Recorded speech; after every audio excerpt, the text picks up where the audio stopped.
बहुत सारे भाइयों ने लिखा है कि हम ये 3 सूत्र नहीं करेंगे तो क्या शिव हमारे गुरु नहीं होंगे?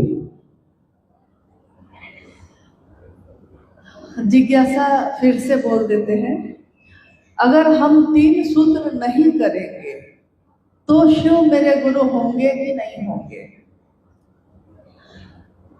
हम लोगों ने तो साहब से ही सुना है, सब जो सुना उन्हीं से सुना, जो जाना उन्हीं से जाना, अपना तो यहाँ कुछ भी नहीं। ये जिज्ञासा आई थी साहब के पास, साहब ने इसका उत्तर दिया, वही उत्तर दोहरा देते हैं। उत्तर उन्होंने ये दिया कि जब मैंने शिव को अपना गुरु बनाया था तो 3 सूत्र थे मेरे जीवन में? नहीं थे। लेकिन मैंने क्या किया, मेरे जीवन में जो घटनाएं हुई वो क्या हुई? जब मैंने शिव को गुरु माना, कोई मुझको बताने वाला नहीं था, कोई 3 सूत्र देने वाला नहीं था, लेकिन दूसरे मेरे बाद जिन लोगों ने महादेव को गुरु बनाया उनको 3 सूत्र देने वाला मैं हूं, मैं दे रहा हूं। शास्त्री ने कहा कि जब मैंने शिव को गुरु बनाया तो मेरा मन अविश्वास में था। आपको तो थोड़ा विश्वास भी है, मुझको तो विश्वास भी नहीं था। यहाँ भी धोखा होगा, यहाँ भी छल होगा। धोखा कोई एक देता है, विश्वास कोई एक तोड़ता है। लेकिन अगर एक व्यक्ति विश्वास तोड़ दिया है आपका, आपने बहुत विश्वास किया उस पर और विश्वास तोड़ दिया उसने, अब आप किसी और पे भी विश्वास करने से पहले 100 बार सोचते हैं। दूध का जला हुआ छाछ भी फूक फूक के पीता है, यानी किसी और पे विश्वास करने में अब समय लगेगा। हजारों वर्ष पहले, कभी सैकड़ों हजारों वर्ष पहले, जब राम और सीता का जीवन बीता था तो साहब ने कहा कि रावण के रूप में जाता, माँ सीता का अपहरण किया उसने, लेकिन अगर रावण बन के जाता तो सिर्फ कलंकित सिर्फ रावण होता। लेकिन उसने भेष क्या धारण किया? भेष धारण किया साधु का। साधु लोग तो साधु पे विश्वास करते हैं, जो गेरुआ वस्त्र पहन के सामने आता है, हम लोग का तो पूर्वज भी विश्वास करते रहे। लेकिन सहस्त्री ने कहा कि साधु के वेश में गया, साधुता लज्जित हो गई, साधुता कलंकित हो गई। एक कृत्य उस समय का किया हुआ आज तक उसका परिणाम हम भोगते हैं। इसलिए आज भी कोई दरवाजे पे साधु आता है तो सबसे पहले हमारे मन में संशय होता है, पता नहीं सही में साधु है भी कि नहीं। न मन में आस्था उमड़ती है, न विश्वास उमड़ता है। एक जगह धोखा मिले, साहब के जीवन में तो धोखे ही धोखे मिले। गुरु के रूप में जिसको भी गुरु बनाया सब जगह धोखे मिले। तो विश्वास तो चलनी हो चुका था, टुकड़े टुकड़े हो चुका था। 2 शब्द अनमिल अक्षर के, कभी पढ़िएगा उसको। 2 शब्द अनमिल अक्षर में भी या आओ चले शिव की ओर में भी, दोनों के 2 शब्द जो साहब ने लिखे हैं। शब्द लिखा हुआ है 2 शब्द, लेकिन सिर्फ 2 शब्द नहीं लिखा है उसमें उन्होंने अपनी पूरी बात एक पन्ने में ही लिख दी है। उसी में एक पंक्ति है कि मेरे मन में उस समय ऐसा निराश था मन, ऐसा हताश था मन कि लगता था कि जैसे बर्फीले पहाड़ से बर्फ का पहाड़ हो और उसकी चोटी से किसी ने धकेल दिया। तो धकेलेंगे तो पूरा शरीर छलनी होगा कि नहीं? टकराते टकराते, बर्फ के टुकड़ों से टकराते टकराते जब वो नीचे गिरता है तो फिसलने का, चलनी होने का जो दर्द है, वही दर्द उस समय मेरा मन महसूस करता था। मेरी आंखों के सामने दिन में भी मेरे मन की वो स्थिति थी उस समय कि दिन में भी मेरी आंखों के सामने शमशान का काला अंधेरा घूमता था, भयावह। और अंधेरा। उस समय उन्होंने महादेव को अपना गुरु बनाया था। मात्र एक विचार, मात्र एक सोच, लेकिन महादेव का सिर्फ विचार आपके मन में अगर प्रवेश करता है तो क्या होता है। फिर उनके जीवन में जितनी घटनाएं हुई, 1974 में उन्होंने शिव को गुरु बनाया। 1975 में नमः शिवाय उनके सांसों पे आया और उतर गया मुजफ्फरपुर के तुर्की में। 1982 में साहब ने मधेपुरा में पहली बार लोगों से महादेव की बात करनी शुरू की। 1986 में बेगूसराय में आकाशवाणी हुई, जिसमें आकाशवाणी में यानी उस आवाज ने उनको कहा कि जो तुम करते हो वो दूसरों को करने के लिए कहो, यानी गुरु आदेशित कर्म। सिंहेश्वर मंदिर में जब मधेपुरा से जाकर साहब ने प्रसाद चढ़ाया था, कौन सा तंत्र और मंत्र और यंत्र प्रयोग किया था उस समय, जबकि उन्होंने तंत्र, मंत्र, यंत्र इन तीनों की यात्रा करके उसको पान करके तब शिव को पाया था। लेकिन उस दिन सिंहेश्वर मंदिर में प्रसाद चढ़ाते समय जब लोग उनको घेर के खड़े थे, साहब कहते हैं कि मेरा मन महादेव की दया के आश्रय में था मात्र, क्योंकि अब कोई तंत्र, कोई मंत्र, कोई यंत्र अब काम नहीं कर रहा है, एक सीमा तक काम करता है, लेकिन जहां इसकी सीमा खत्म हो जाती है मात्र महादेव की दया ही काम करती है। ये शब्द कोई मंत्र तो है नहीं। बुढ़ाऊ इज्जत रखिया, महादेव को उनका शिष्य कह रहा है कि बुढ़ाऊ इज्जत रखिया।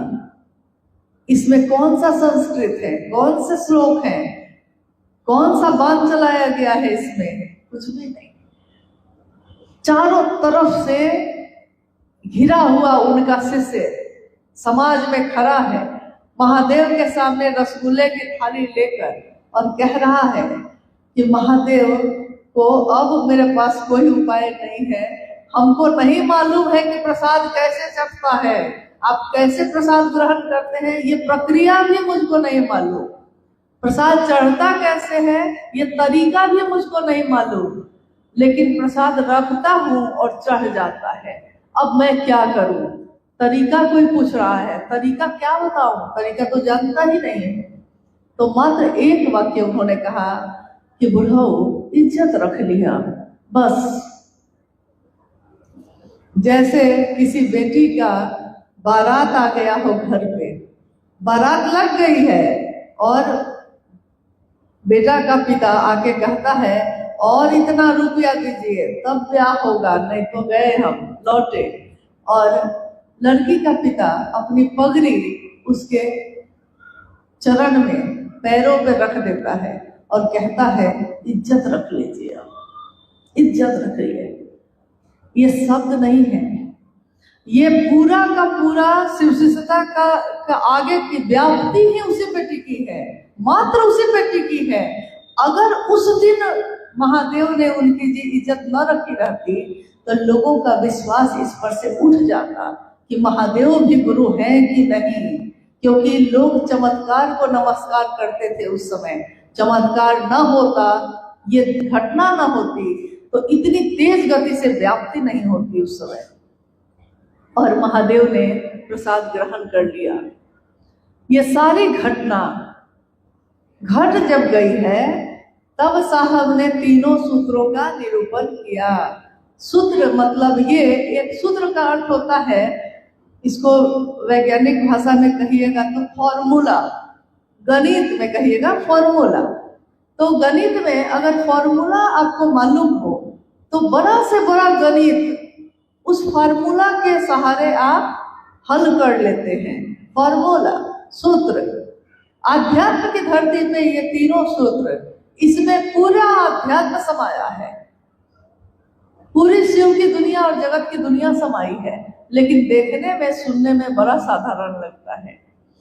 अब बताइए कि साहब के जीवन में ये सारी घटनाएं हो गई हैं और तब उन्होंने पहला सूत्र क्या बनाया?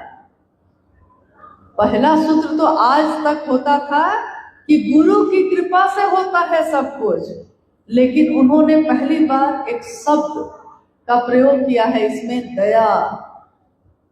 अपने गुरु शिव से मन ही मन ये दया मांगिए, ये मानसिक संप्रेषण उनको दीजिए, मानसिक संप्रेषण मन का भाव भेजिए।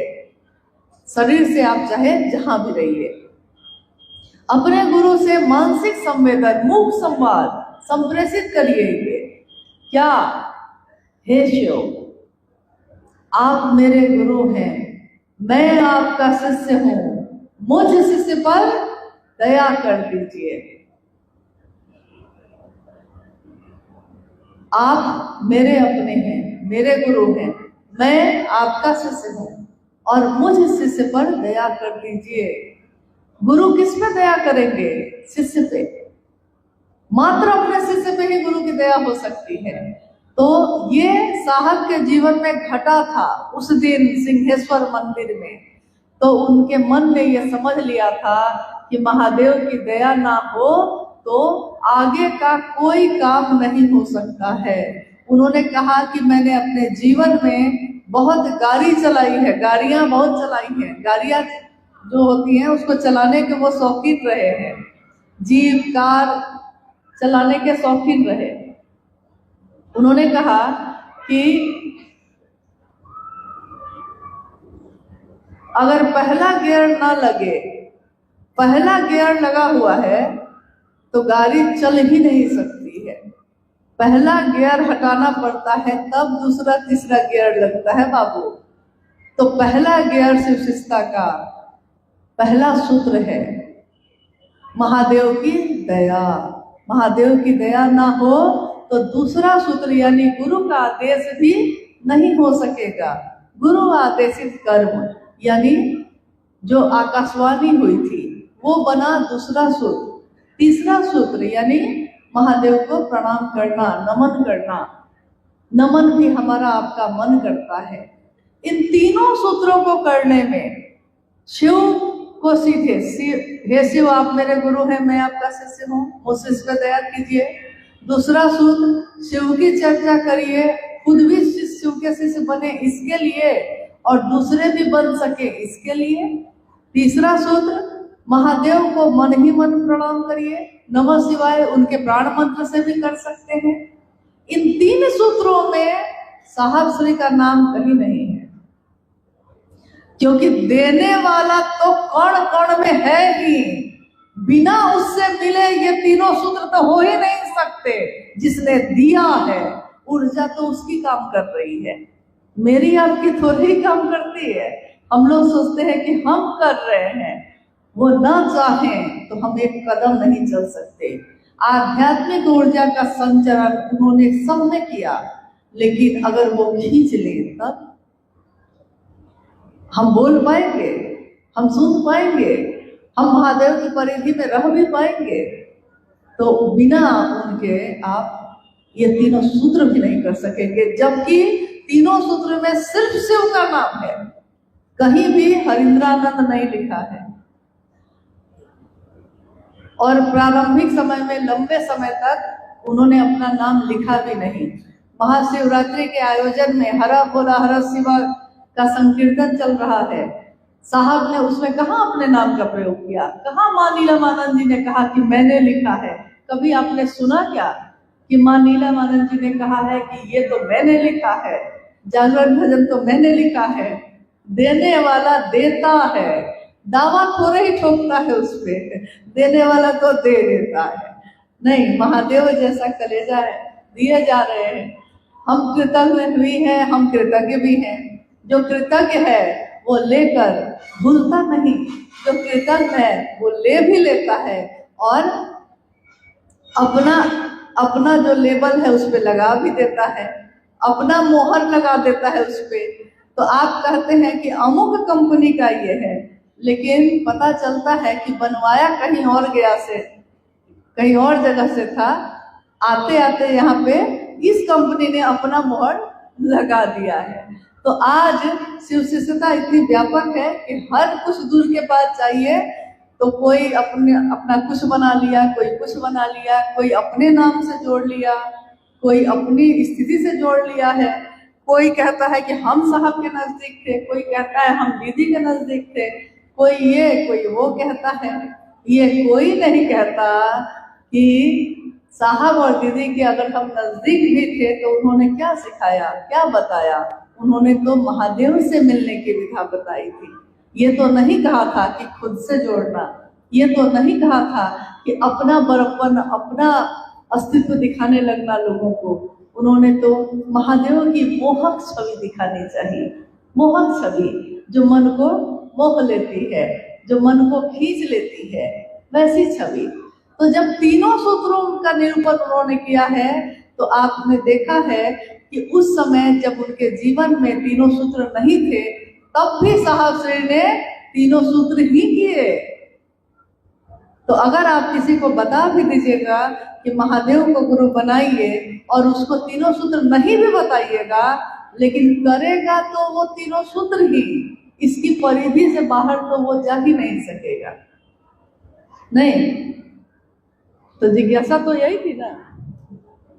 जिज्ञासा विषय बहुत सारे है, समय का भी थोड़ा अभाव है। बहुत सारे भाई बहनों ने लिखा कि शिव चर्चा करने के क्रम में लोग बोलते हैं कि शिव शिष्यता में ईमानदारी से महादेव का काम किया। ये शिव शिष्यता में ईमानदारी का तात्पर्य क्या है, दीदी समझने का कृपा। देखिए, शिव शिष्यता में ईमानदारी,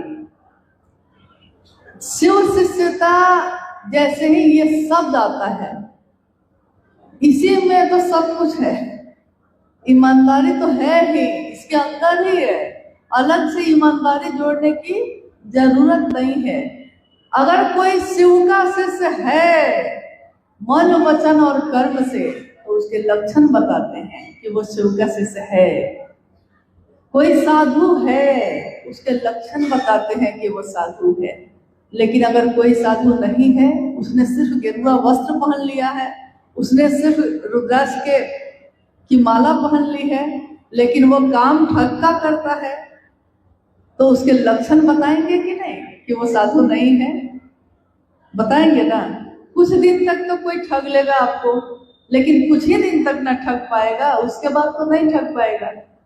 तो कुछ दिन तक तो कोई गुरु भाई या गुरु बहन बन के हो सकता है ऊपर से एक मखौटा लगा के कि हम हैं आपके गुरु भाई, हम हैं आपके गुरु बहन, कुछ दिन तक तो आपको ठग सकता है। लेकिन कुछ दिन बाद तो लक्षण तो प्रकट हो ही जाएंगे। लक्षण तो छिपने वाली चीज नहीं है, चाहे वो किसी भी चीज की हो। इश्क मुश्क नहीं छिपते हैं, लाख छिपाए कोई, इश्क की खुशबू जगमगे और मुश्क में आंख है रोई।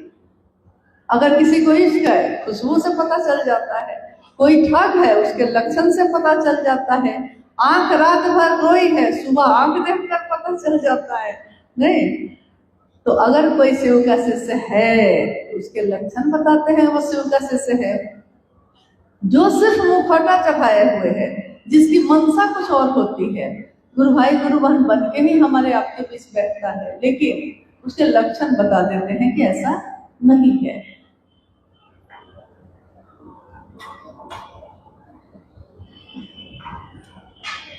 दीदी इसमें बोलती है अभी जिज्ञासा क्योंकि संतुष्टि है जो बोलते हैं कहना पड़ेगा।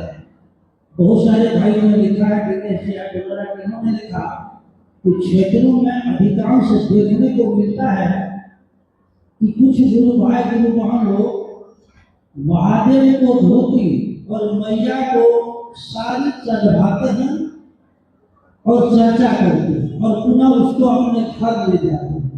क्या ये करना चाहिए? भाई मेरा निवेदन है कि अगर किन्हीं को दिक्कत है कपड़े की, मतलब मान लीजिए हमको धोती चाहिए, हमको साड़ी चाहिए, मांग लीजिए ना, मतलब मांग लीजिए सीधे।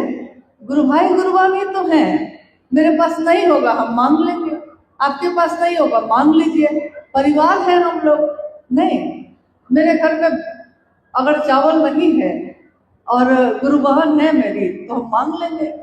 लेकिन इसके लिए महादेव से मतलब महादेव को सामने रखकर करने की जरूरत नहीं है। महादेव को सामने रखकर ये काम कोई शिवकाशी से करे ये शोभनीय नहीं है। आपको जरूरत है आप मांग लीजिए, कोई खुशी खुशी देगा, एक मांगिएगा दो देगा, मेरी अनुभूति है ये। मांगिए तो, मांगते क्यों नहीं, जरूरत है तो मांग लीजिए। लेकिन महादेव का सहारा लेकर करना ठीक नहीं है, क्योंकि जो गरीब है वो शिव चर्चा नहीं रख पाएगा। जिसके पास आगे अगले दिन क्या खाएगा ये भी पता नहीं जिसको, तो वो अगर शिव चर्चा करना चाहेगा तो कैसे करेगा, नहीं कर सकेगा। हम कहेंगे कि नहीं फल भी चढ़ाओ, मिठाई भी चढ़ाओ, कपड़ा भी चढ़ाओ, तो वो कैसे करेगा, साहस ही नहीं करेगा। और उस कपड़े से आपका कभी भला भी नहीं होगा, उन्नति हो जाती। कितने लोग तो शिव चर्चा के नाम पे धन उगाही करते हैं और चुपचाप रख लेते हैं, क्या उनकी उन्नति हो गई? अगर ये करने से उन्नति हो गई है तो और करिए। एक बार साहब के कार्यक्रम में ऐसा हुआ, बहुत पहले की बात है, बिहार में हुआ।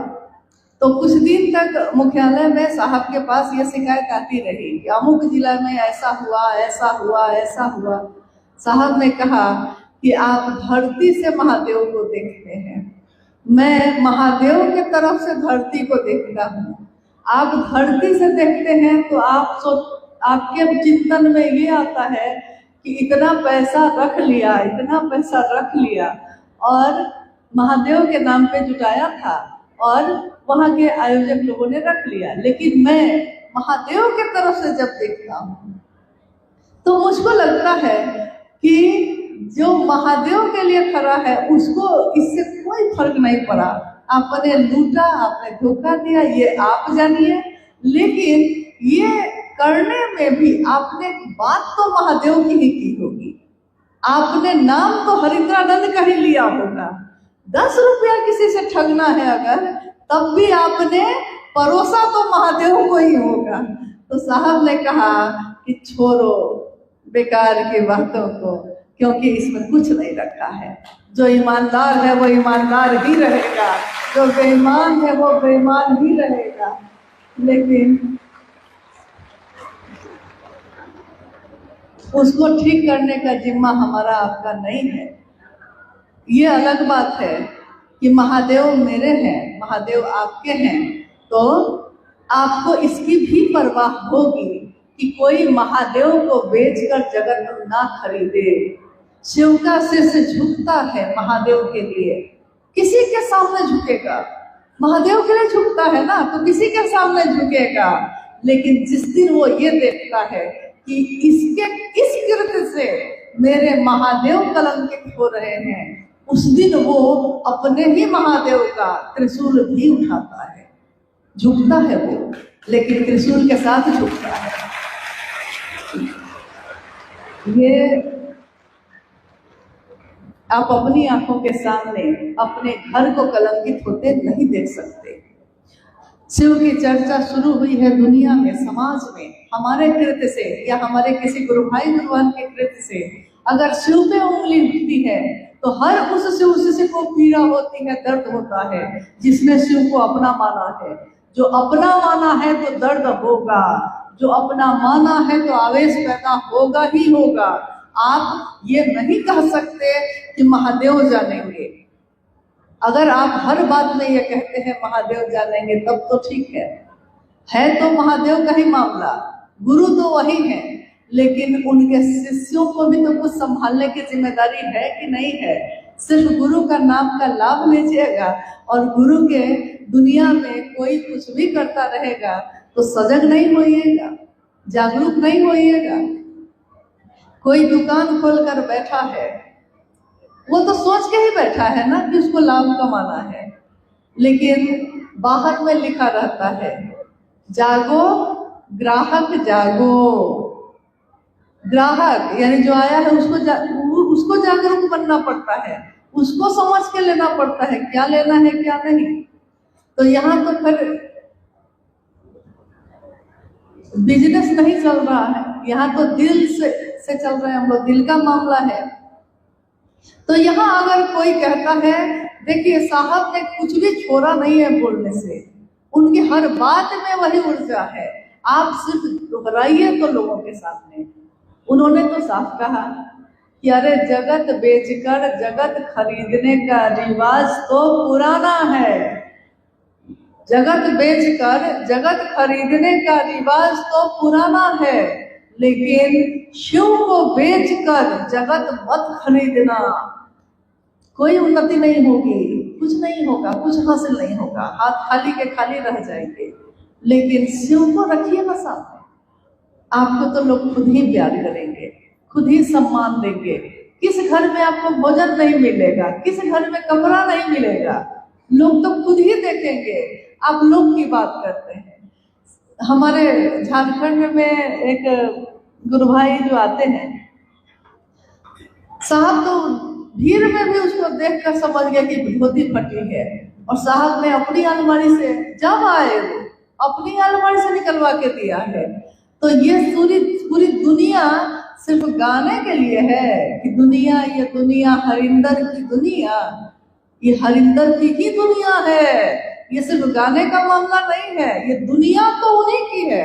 उस दुनिया के हम आप एक सदस्य हैं, उसकी उस व्यवस्था के एक अंश हैं, लेकिन हमारा आपका अधिकार है, जो जरूरत है उसकी पूर्ति महादेव करेंगे ही करेंगे।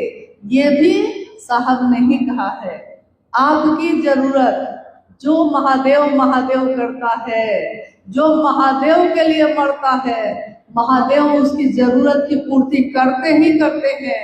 छोड़िए महादेव को, महादेव नहीं करेंगे तो मैं करूंगा। और ये भी कहा उस दिन कि ये भी कहा कि जरूरत की पूर्ति होगी, फुटाने का गारंटी नहीं है। ये भी कहे, कुछ भी छोड़ा उन्होंने नहीं है, कुछ भी नहीं छोड़ा। ऐसा मिजाज वाला तो धरती पे कोई जन्म ही नहीं लिया कभी, नहीं, जिसको ये भी नहीं भय है कि आप उठ के चले जाएंगे, जिसको ये भी भय नहीं है कि आप फिर लौट के नहीं आइएगा। नहीं, महादेव के लिए उन्होंने कोई समझौता किसी से नहीं किया। इसी का नतीजा हुआ कि कुछ लोग जो अलग अलग मंशा से उनके साथ चले, तो बहुत लोगों ने उनका साथ छोड़ा, लेकिन जो साथ छोड़कर गए उनके लिए भी साहब ने शुभ सोचा, कभी अहित नहीं सोचा, लेकिन इसकी परवाह भी नहीं की। इस अंबर में कितने तारे हैं, टूटते हैं और फिर नए जन्म लेते हैं, पर बोलो टूटे तारों पर कब अंबर शोक मनाता है। जो बीत गई सो बात गई, जो अच्छे थे तो चले, जो नहीं चलना था वो तो नहीं चलेंगे। जो चलने का संकल्प लेकर चल चुके हैं, अपने घर से निकल चुके हैं, वो अवरोधों को, चट्टानों को भी आरोहण बनाएंगे, चट्टानों पे चढ़ के भी उस पार उतरेंगे और महादेव का काम करके आएंगे। करने वाला करता है, बोलने वाला बोलता है, दुनिया ऐसी ही है, ऐसी ही है।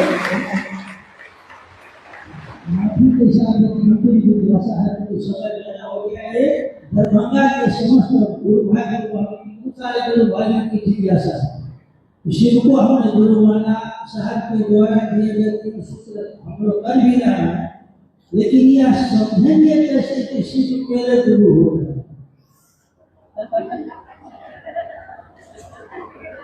देखिए, कुछ जिज्ञासा मेरे हाथ में भी आई थी उस समय जब हम पढ़े, तो जिज्ञासा अच्छी है, सारी जिज्ञासा अच्छी है, हमारे जीवन से जुड़ी हुई है। तो एक गुरु भाई की जिज्ञासा ये भी थी उसमें कि जिस मंच पे हम लोग सर झुकाते हैं, क्या उस मंच पे गुरु भाई गुरु बहनों को चप्पल जूता पहन के जाना चाहिए? बिल्कुल नहीं जाना चाहिए, क्योंकि आपके आचरण देखकर दूसरे भी शिव के शिष्य बनते हैं। वो देखते हैं, हम अगर महादेव की इस जगह की कद्र नहीं करेंगे, दूसरे भी नहीं करेंगे। हम अगर अपने पिता का सम्मान नहीं करते हैं, तो पड़ोसी भी आके गाली देके चला जाता है, लेकिन पड़ोसी जब देखता है कि बेटा बाप के लिए मरा जा रहा है, तो उसके बाप के तरफ वो टेढ़ी नजर से भी नहीं देखता है, हिम्मत नहीं करता है। तो जब शिव के से शिव के कार्य की सारी चीजों की गरिमा नहीं रखेंगे तो दुनिया के लोग भी नहीं रखेंगे। इसलिए हम क्या करते हैं ये बहुत महत्वपूर्ण है। इसमें आई थी जिज्ञासा, समय अभाव के कारण लगता है वो नहीं पढ़ पाए, लेकिन मुझको याद है इसलिए मैंने इस बात को भी रख दिया है। अब बोलिए क्या बोल रहे थे फिर से। बहुत सारे गुरु भाई गुरु है आगे ना हाँ हाँ ठीक ठीक याद आ गया। कैसे समझेंगे कि हम शिव के शिष्य हो गए? हमारा आवेश, हमारी परवाह बताती है। प्रेम कितना गहरा है, प्रेम कितना गहरा है ये परवाह बताती है। नहीं, अमुक आदमी से बहुत लगाव रख रहा है, देख रहे हैं आजकल हम लोग आपस में बात कर रहे हैं। मान लीजिए 2 आदमी के बारे में बात कर रहे हैं, तो तीसरा आदमी बात कर रहा है, वो कह रहा है पता कैसे चलेगा, क्योंकि वो बता नहीं रहा है। तो दोनों मिलके 2 आदमी जो थे जिनके बारे में पता चल रहा था कि दोनों एक दूसरे से ज्यादा लगाव में हैं, तो इधर का दोनों आदमी मिलकर एक आदमी के पास जाता है और उसका जिससे लगाव है, जिससे प्रेम है, उसके बारे में गालियां देना शुरू करता है।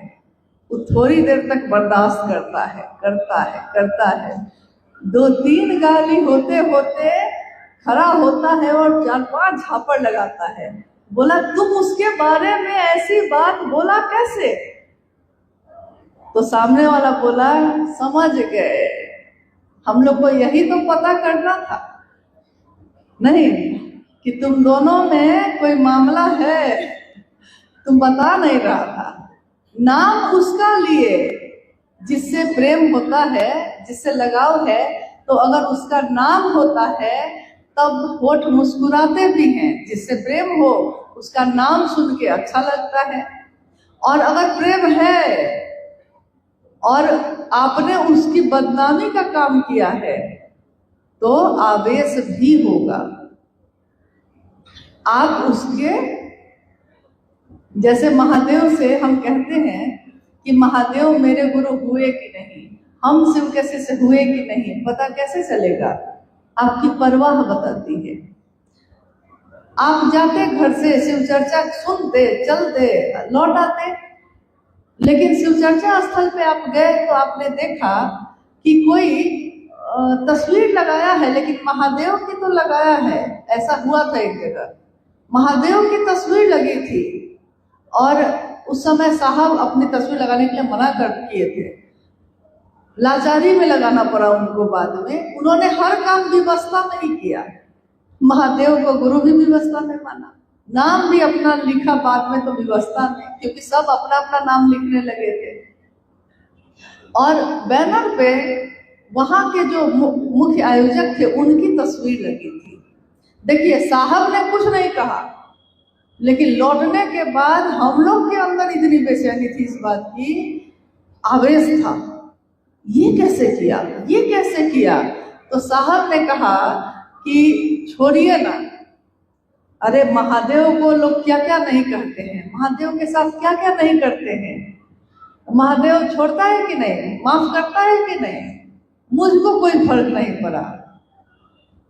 तो मैंने कहा उनको, सबको, हम लोग बैठे थे सारे लोग, तो मैंने कहा उनको, साहब आपको फर्क नहीं पड़ा, महादेव को कोई कुछ अपमान करता है, महादेव को फर्क नहीं पड़ता, लेकिन आपने कहा एक दिन कि महादेव के जो गण होते हैं, महादेव का जो आदमी होता है, उसको अच्छा नहीं लगता कि मेरे महादेव के साथ ऐसा क्यों किया।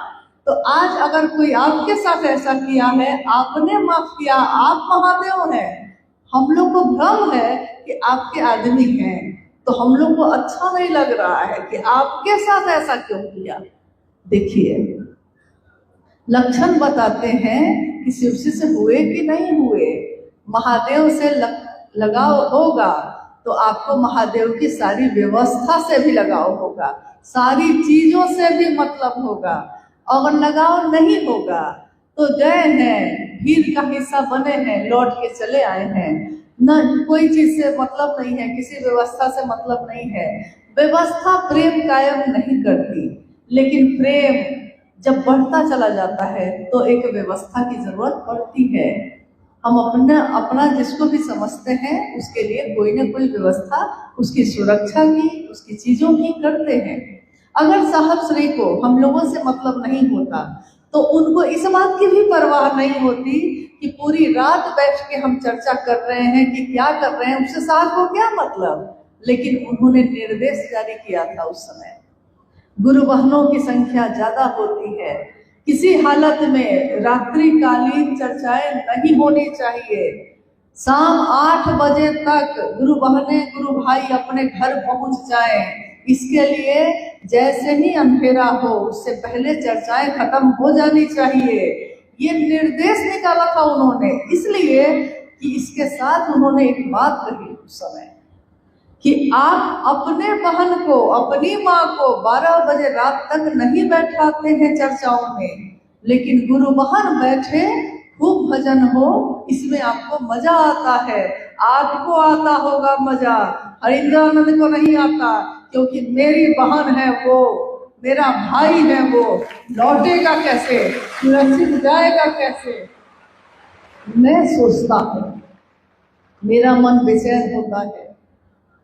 किसी कार्यक्रम में अगर लोगों को भोजन नहीं मिला तो साहब ने भोजन नहीं किया है, तो उनसे ज्यादा परवाह हम लोग की कौन करेगा, उनसे ज्यादा अपना कौन समझेगा। और जो महादेव की तरफ लेकर जा रहे हैं, देखिए संगोष्ठी है और समय सीमित है, तो बात तो और बहुत सारी है, कभी बात पूरी नहीं होगी। लेकिन हम लोग का जो स्वभाव है सो, और हमारे वरेण्य गुरु भ्राता का जो स्वभाव है सो, मानीला मानंद जी का है सो, दोनों का क्या मामला है सो देखिए। जब साहब ने महादेव को गुरु मानने की बात कही, काफी लोगों ने महादेव को गुरु माना। हमारे गांव घर में एक कहावत चलती है, शायद आपके यहाँ होती है कि नहीं, आप बताइए, क्योंकि यहाँ तो बजाई छी इतना बजाई छी कि फिर रुकबे न करे छी तो बजाई छी तो इतना बजलथिन कि आदि शंकराचार्य भी आके हार गए तो ऐसा है। तो कहावत एक है कि लाद द लदवा द, अब घरे तक भी पहुंचा द। आप लोग क्या भी है लाद द लदवा द, घरे तक भी पहुंचा द। साहब बोले कि अरे महादेव मेरे गुरु हैं, तुम्हारे भी हो सकते हैं, गुरु मानो। हम लोग कैसे हैं, भूस्कोल विद्यार्थी तो यही ना करेगा कि खुद तो कर नहीं पा रहा है, तो क्या बोले कि महादेव के पास जाने का रास्ता भी बना दीजिए। रास्ता हम कैसे बनाए, आप बोले हैं ना, तो आप बनाइए। तो साहब ने रास्ता बनाया कि नहीं।